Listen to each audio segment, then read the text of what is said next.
There should be no barriers to people working, no artificial barriers. Simplicity is really important. It's also got to be fair though. It is too complicated for small businesses right now.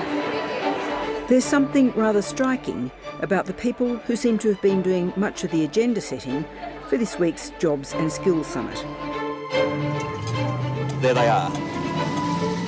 It's hard to believe, in fact, that the government couldn't have found more women to invite. In fact, they did invite us, they just didn't give us speaking rights. To secure a better... Reflecting profound changes in the workforce over the past 40 years, it is notably women, representing workers, business and people on welfare, who have been pressing hardest to publicly shape the agenda that will be discussed at the summit to be held at Parliament House tomorrow and Friday.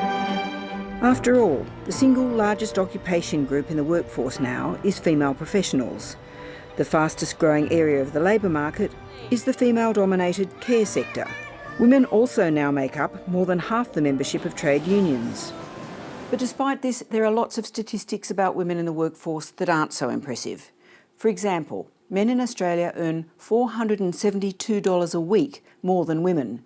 Women are more than twice as likely as men to work part-time after the age of 35 and are also more likely to want more hours of work.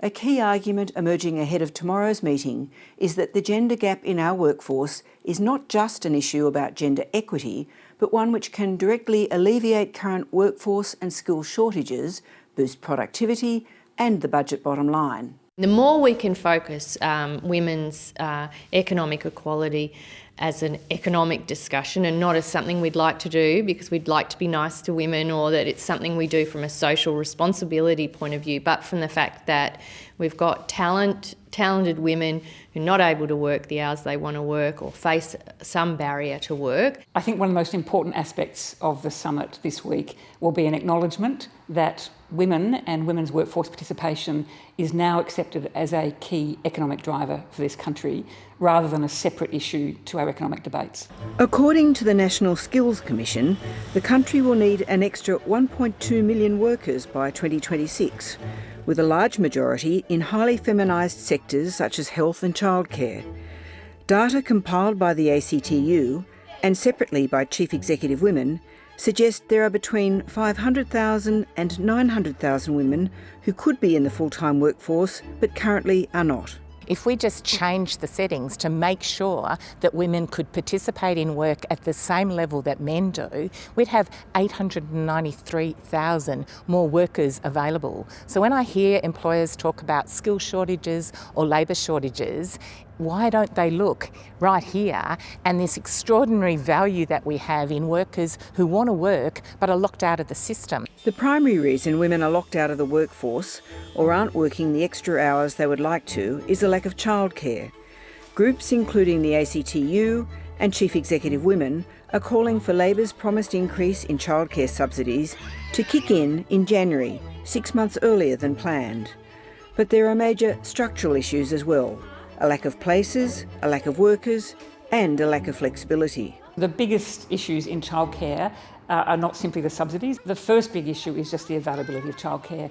Work's been done over recent years around the profound number of childcare deserts, they're called, where no matter what a family wants to do, and even if they can afford childcare, there are no childcare places or centres anywhere near them. So we think having a free, universal, high-quality early childhood education and care system is what Australia needs. That's not a welfare measure, that's an economic measure. If we just halved the gap between women's wages and women's participation, it would add $111 billion to our economy every year.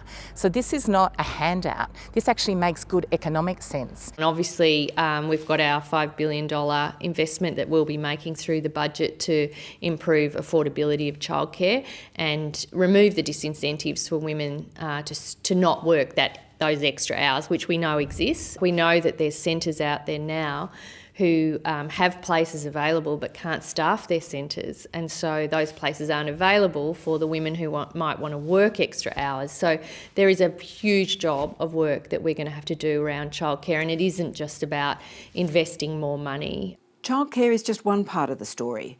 Measures to close the gender pay gap, such as through changing industrial laws to enshrine pay equity, are also listed. There is broad agreement that the rates of pay in the care sector are too low and that the paid parental leave system needs to be changed to remove the current incentives for women to take leave rather than men.